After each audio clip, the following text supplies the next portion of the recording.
Bonjour, nous sommes pour une nouvelle rencontre rassemblée ce matin, ou ce soir selon ce que vous écouterez, avec André Merville, prêtre du diocèse de Cambrai, prêtre aimé, prêtre aîné, mais surtout prêtre qui aime la parole de Dieu. Oui, c'est vrai.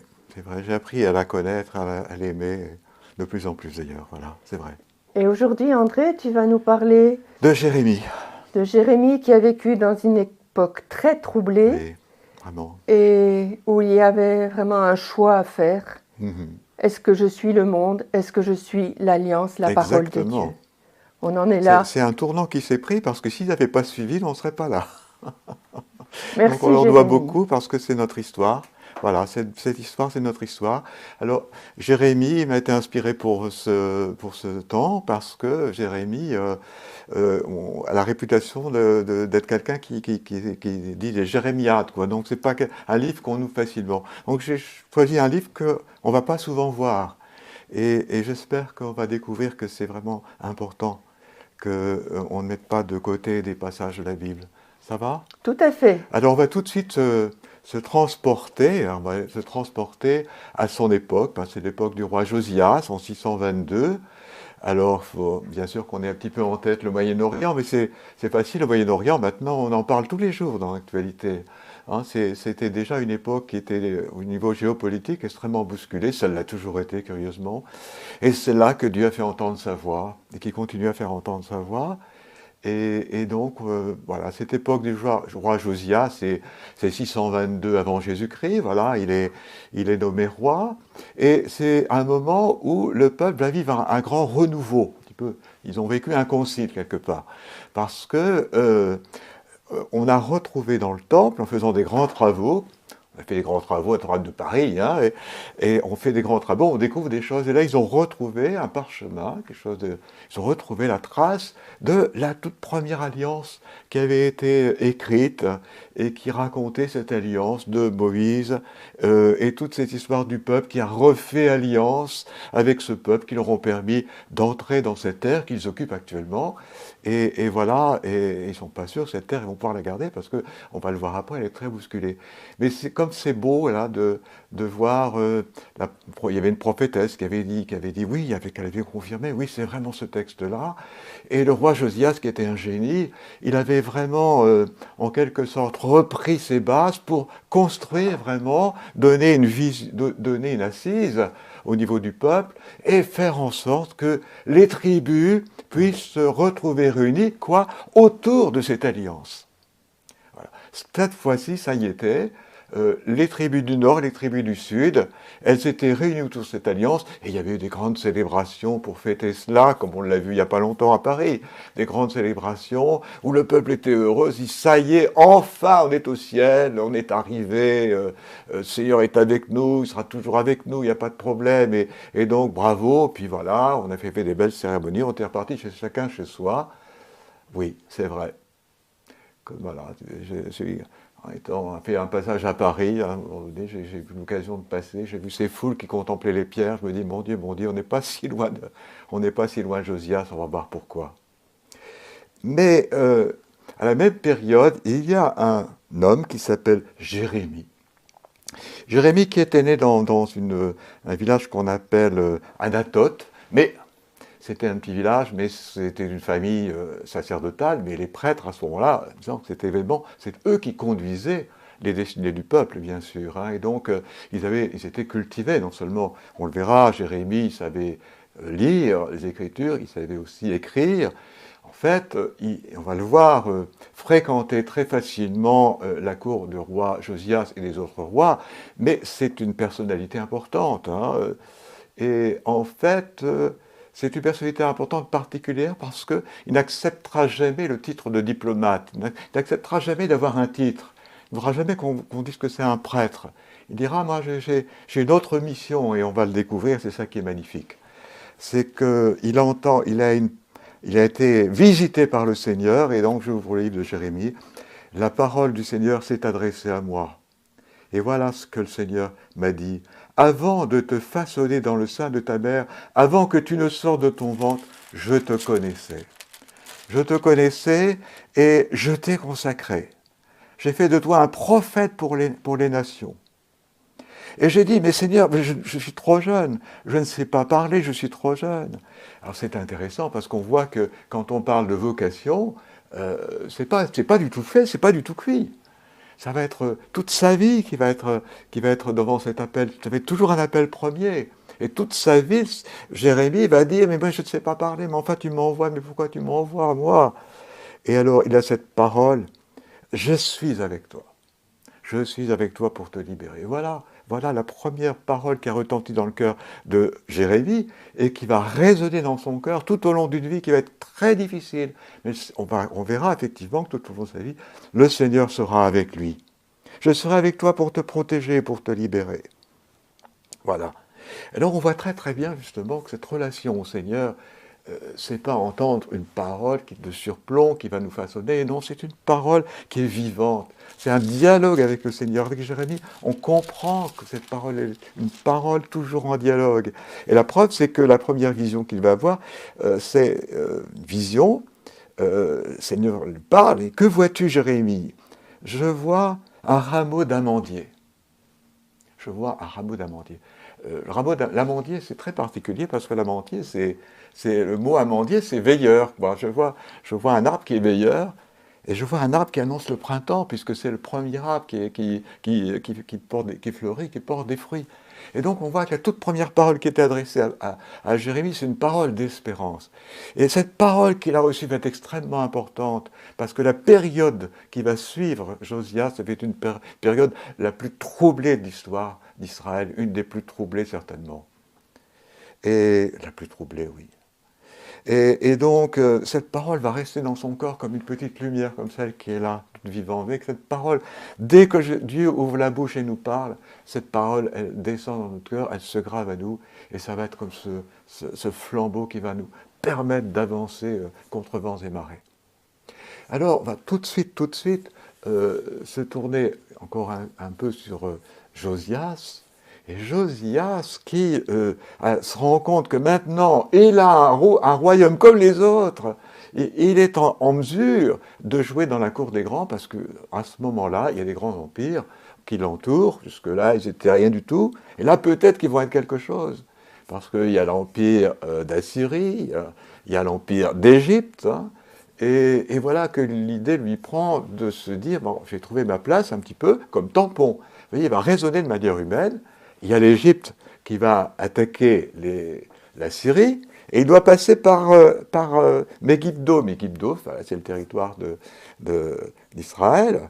Et là, avec ses troupes, du temps un piège, c'était facile, c'était un défilé qu'on peut encore revoir. Et là, qu'est-ce qui se passe? Tout à coup, il y a une flèche qui le transperce dans le dos, sur son char, il s'écroule. Et là, ça va être premier moment d'une grande crise. Comment ce roi Josias, Dieu ne l'a pas protégé, mais qu'est-ce qui s'est passé? Mais pourtant, Dieu devait être avec nous. Et c'est là où Josias va recevoir une parole pour son peuple. Et cette parole pour son peuple, ça va être de dire, voilà, et on va regarder un peu ce que le prophète va dire, ce que le Seigneur va lui dire, au chapitre 7. Vous avez dit, voilà, palais du Seigneur, la cathédrale, le royaume, vous avez dit ça, vous vous êtes barré de paroles mystérieuses parce que ça, c'était l'extérieur. Mais quand vous allez faire vos célébrations, vos cérémonies, vous venez avec une conduite qui n'est pas bonne. C'est votre conduite que le Seigneur regarde, votre manière d'agir. Voilà, ce que le Seigneur attend, c'est que vous défendiez activement le droit, la vie sociale, n'exploitez pas l'immigré, l'orphelin, la veuve. Lorsque vous allez au temple, c'est pour renouveler l'alliance d'abord. C'est que le Seigneur a conclu avec Moïse et qu'il veut renouveler avec vous. Eh bien, pour renouveler cette alliance, il faut regarder comment vous vivez. Alors, n'exploitez pas l'immigré, l'orphelin, la veuve, ne répandez pas un sang innocent, ne courez pas à votre malheur en allant avec d'autres dieux, mais restez l'allié du Seigneur et ne dites pas nous sommes sauvés. Voilà, c'est l'alliance qui est importante. Donc on voit ce Jérémie qui va véritablement dire que l'identité de ce peuple, elle n'est pas d'abord dans le fait de courir, de vouloir jouer dans la cour des grands, de vouloir être un peuple comme les autres. Ben non, ils ne seront jamais un peuple comme les autres. Et nous, peut-être aussi que quand on s'est attaché au Seigneur, on ne peut plus être tout à fait comme les autres. Parce que ce qui est premier, c'est d'abord de faire grandir cette alliance au Seigneur. Et au fond, on voit bien ce qui est en jeu, c'est notre conversion. Moi, quand j'entends ça, évidemment, cette parole-là, je pense, moi aussi, comme prêtre, j'ai fait des belles célébrations, et puis voilà, on était à la messe, c'était beau, on a fait des communions solennelles, on a fait ceci et cela, mais qu'est-ce que ça a changé? Qu'est-ce que ça change?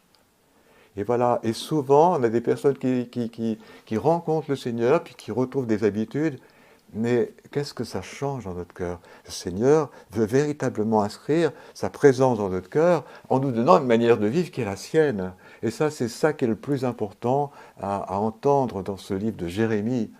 C'est pas vraiment par des rites, on va aller au temple, mais non. Si on va au temple, c'est pour vraiment réentendre le Seigneur nous parler à notre cœur. Si je vais à la messe, c'est pour entendre le Seigneur parler à mon cœur. Si je prie, c'est pour entendre le Seigneur parler à mon cœur. Ce sera le grand message de Jérémie. Le Seigneur parle à notre cœur. Et pas parce qu'on fait des choses extérieures. Et donc, voilà, ça c'est à travers cette écoute-là qu'on va comprendre tout le livre de Jérémie. Et donc, voilà, rapidement regarder des passages. À un moment donné, on a Nabuchodonosor, c'est un empire nouveau qui est en train de naître au nord et qui va prendre la place de la Syrie. Et donc, Nabuchodonosor qui va battre à Carchemish l'Égypte, et bien du coup va faire que tout cet Moyen-Orient va être en quelque sorte annexé à cet empereur qui s'appelle Nabuchodonosor. Mais voilà que Israël a la prétention encore d'être quelqu'un dans cet empire, et donc il se dit, mais non, on a une position idéale entre l'Égypte et entre les royaumes du Nord, on va pouvoir être un État, vous voyez, un petit peu comme la Suisse, on va pouvoir être un État neutre. Et il joue cette carte-là. Jérémie va dire, mais c'est pas ça notre vocation, c'est pas de jouer dans la cour des grands, c'est vraiment simplement d'être le peuple qui vit la parole de Dieu, c'est tout, et qui met sa confiance dans le Seigneur. Mettez pas la confiance dans vos armes. Et ça, c'est un refrain qu'on va entendre tout au long. C'est pas parce que vous allez fortifier vous allez mettre des fortifications que vous allez pouvoir être fidèle au Seigneur. Laissez le Seigneur s'occuper de vous. Mais oui, mais ce sont des grands empires qui vont nous manger. Ne vous inquiétez pas. Pour l'instant, c'est Nabuchodonosor qui est sur le trône. Eh bien, voilà, vous vivez votre alliance, vous n'avez rien à faire, rien à dire. Laissez Nabuchodonosor. Mais oui, mais il va nous... Non, laissez faire. Il va nous déporter. Non, il ne vous déportera pas. Et donc, si j'ai mis plein de signés, mais vous irez retrouver vous-même. Je vous dis, non, il ne vous déportera pas. Si vous êtes fidèle, vous verrez, il vous laissera en paix. Oh, ben non, c'est pas possible, ça. Et donc, voilà, on a Joachim qui veut mener la guerre, et évidemment, Nabuchodonosor arrive avec ses troupes, et puis ça va très très vite, il fait une première déportation du peuple. Hein. Et cette première déportation du peuple emmène des gens comme... il y aura quelqu'un d'important dans cette première déportation, c'est Ézéchiel. Ézéchiel, certainement qu'il devait connaître. Il devait connaître Jérémie. Hein, et on sait qu'il y a des échanges de correspondance entre ces premiers exilés et puis le peuple, parce qu'en définitive, ce Nabuchodonosor, quelque part, il est déjà dans la main de Dieu, il va être un serviteur du Seigneur, au sens où, quand il va envahir les peuples, ce ne sera pas comme la Syrie qui va vraiment disséminer le peuple partout pour essayer de détruire la religion. Ben non, il y a déjà un certain respect qui fait que les déportés, ils se retrouvent au bord du fleuve Kébar, ils peuvent se regrouper, ils peuvent avoir une vie, etc. Et donc, ça veut dire que le Seigneur s'est servi de Nabuchodonosor pour déjà prendre soin d'eux. Et alors, Nabuchodonosor va recevoir une lettre extraordinaire je ne sais pas si Jérémie lui a écrit, en tout cas, il va apprendre ce que font ces déportés. Il va découvrir leur grande souffrance, qu'ils sont au bord du fleuve Kébar, et même les Babyloniens lui disent, mais chantez-nous quelques chants de Sion, forme du Kébar, et puis ils vont dire, non, on ne peut plus chanter de chants parce qu'on n'a plus de temple, on n'a plus rien, etc. Et puis voilà qu'ils vont se mettre à chanter pour leurs envahisseurs. Et dans ce chant, ils vont dire, comment chanterions-nous un chant maintenant que nous n'avons plus rien? Mais que notre bouche s'attache à mon palais si je t'oublie, Jérusalem. Et ça va vraiment beaucoup toucher Jérémie. Si je t'oublie, Jérusalem. Et il va sentir que le Seigneur, non seulement continue à accompagner ses exilés, mais quelque part, il est en train de leur parler beaucoup mieux que ce que ces gens qui sont restés à Jérusalem peuvent entendre de la parole. Et il va y avoir une belle vision de Jérémie qui va voir 2 corbeilles de figues. Il va avoir des corbeilles de figues qui sont à Jérusalem et qui sont en train de se dessécher. Il va avoir des corbeilles de figues qui sont au bord en exil. Et eux, ce sont des belles figues. Curieusement, vous voyez, et c'est le cœur de Jérémie qui va se convertir et se dire, bah alors finalement le Seigneur il est présent encore plus maintenant avec les gens qui sont au bord du fleuve et qui n'ont plus rien, que leur confiance qu'ils retrouvent dans cette alliance, alors que ceux qui sont à Jérusalem essaient de voir comment ils vont faire en sorte que leur report va être solide, de voir qu'ils vont compter leurs troupes pour savoir s'ils vont pouvoir résister à Nabuchodonosor. Et vous voyez, c'est ça qui est extraordinaire. Jérémie qui a une vision quelque part, parce que quelque part, Jérémie, lui, garde la parole de Dieu vivante en son cœur. Et il voit bien que ces déportés qui ont subi une première épreuve vont pouvoir continuer l'alliance. Et c'est pour ça que Joachim va dire, mais si vous persistez, eh bien Nabuchodonosor va venir et il va vous déporter. Mais cette déportation n'est plus aussi effrayante pour Jérémie, parce qu'il sent comme ça sera un temps de purification, mais évidemment le peuple ne peut pas entendre ça. Évidemment, ils vont résister, il va y avoir un siège qui va être fait sur Jérusalem, ça va être terrible. Et à ce moment-là, Jérémie, c'est très très beau, jusqu'au bout, va dire, mais si vous ralliez si vous ne cherchez pas à jouer la gloire, et vous faites comprendre à Nabuchodonosor que vous n'allez pas mettre son trône en péril, vous ne serez pas déportés. Jusqu'au bout, il va dire, vous ne serez pas déportés. Et alors à un moment donné, il leur explique la loi, il fait un rouleau pour leur expliquer la loi, et le roi Joachim va brûler le rouleau. Et là, Jérémie va dire, écoutez, maintenant c'est trop tard, vous avez brûlé l'alliance. Et Dieu va devoir être fidèle à l'alliance. Vous vous débrouillez sans moi, mais moi je suis obligé de respecter l'alliance. Débrouillez-vous maintenant, puisque vous avez choisi de ne plus avoir besoin de moi. Et donc Jérémie dit, vous allez être déportés. C'est vous qui avez cassé l'alliance, et Dieu ne peut plus rien pour vous maintenant. Et donc, il faut qu'il respecte le contrat d'alliance. Et voilà comment Jérémie va instruire ce peuple qui va comprendre que finalement, essayer de faire comprendre à ce Dieu que cette déportation n'est pas une punition, parce qu'en définitive, c'est ce peuple qui l'a cherché jusqu'au bout et n'a pas voulu entendre. Et donc, on aura un refrain qui va revenir sans cesse dans le livre de Jérémie, c'est « Vous n'écoutez pas ». Une fois, alors je les ai soulignés, j'ai mis PMDB. Vous n'écoutez pas, écoutez ce que Yahvé est en train de vous dire. Il est avec vous pour être avec vous, pour vous protéger. Écoutez sa parole. Et du coup, écoutez sa parole en faisant ce qu'il vous demande de faire. Donc en changeant votre cœur pour essayer justement de ne pas, faire le contraire de ce que Dieu voudrait, parce que c'est ça qui le blesse le plus. Il y a encore un épisode qui est extraordinaire. C'est qu'à un moment donné, Ézéchias, qui a fait condamner et qui a laissé Jérémie partir d'une citerne, alors qu'il a été persécuté et enfermé dans la cour du roi, il se retrouve dans une citerne, il va mourir, il va être délivré par un étranger, des hommes, parce qu'il a ce cœur que n'ont plus déjà ses frères.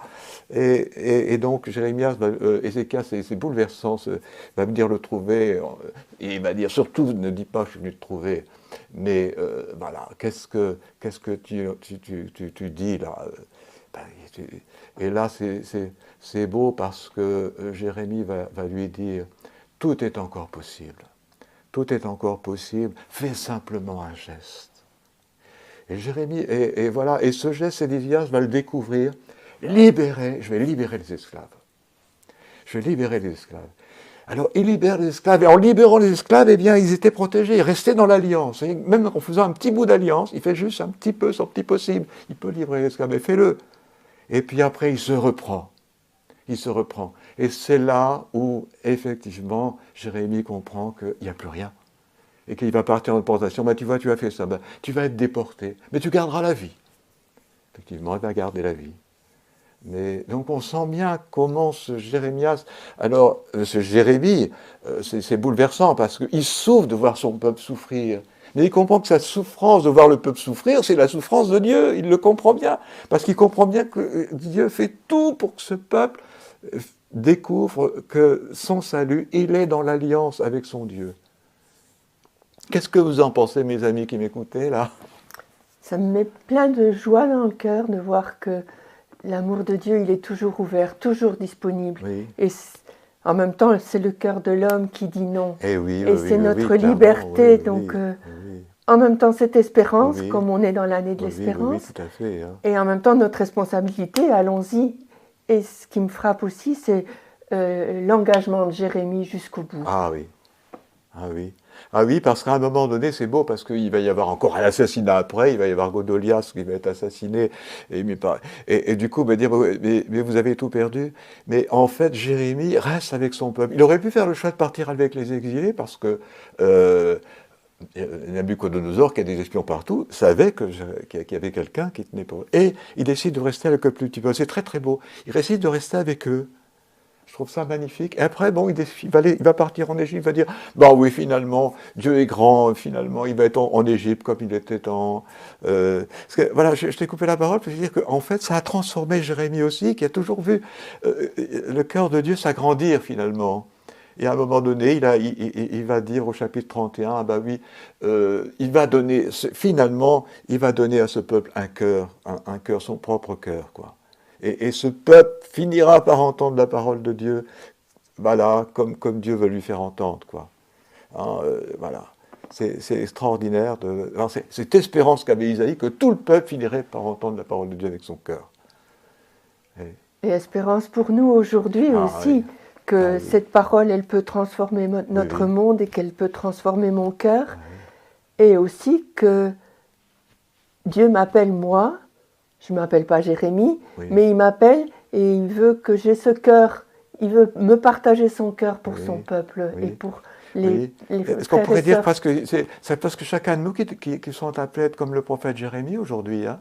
Tout à fait. On peut dire ça, hein? Moi, je le ressens fort comme ça. C'est une réelle interpellation d'être au milieu du peuple, porteur du peuple, avec le peuple. C'est aussi comme ça que Jésus a vécu.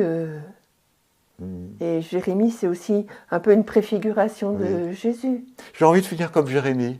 C'est-à-dire voilà, étant passé à Paris, parce qu'il fallait que je me rende à Paris, je voyais les foules qui étaient là, et alors ces gens rentraient dans la chapelle, etc.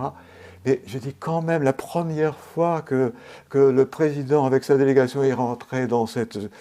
Ils ont vu une statue qui était restée intacte, ils ont vu Marie, mère de Jésus, présenter son fils, et quelque part, c'est de dire, mais qu'est-ce que vous avez fait de mon Jésus? Qu'est-ce que vous avez fait de Jésus? Et j'entendais en écho une autre prophétie qui était faite par Jean-Paul II, « France, qu'as-tu fait de ton baptême ?» Et je me disais, mais si on ne change rien, on a beau l'avoir reconstruit, est-ce qu'on est sûr que ça pourrait être pérennisé? C'est pas ça qui est important. Je me disais, mais tant qu'on n'aura pas changé notre cœur en France, on peut faire toutes les réformes qu'on veut au niveau de l'Église, toutes les réformes du Concile, ça ne changera rien. Qu'il me soit fait selon ta parole. Merci André. J'ai choisi de vivre dans la vérité. Qu'il me soit fait selon ta parole. J'ai choisi de vivre dans la vérité de ton amour. La vérité de ton amour, de ton amour, je choisis la vie et la bénédiction.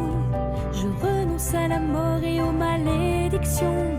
Je choisis de croire en ta parole. Elle est vivante et puissante, elle me rend la vie. La vie. Qu'il me soit fait selon ta parole. Je choisis de vivre dans la vérité. Qu'il me soit fait selon ta parole. Je choisis de vivre dans la vérité de ton amour. Oh, oh, oh, oh. La vérité.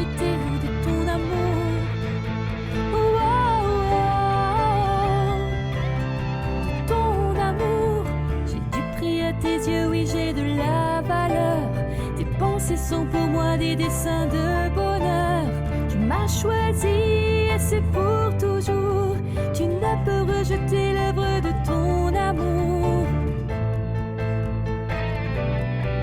Ton amour.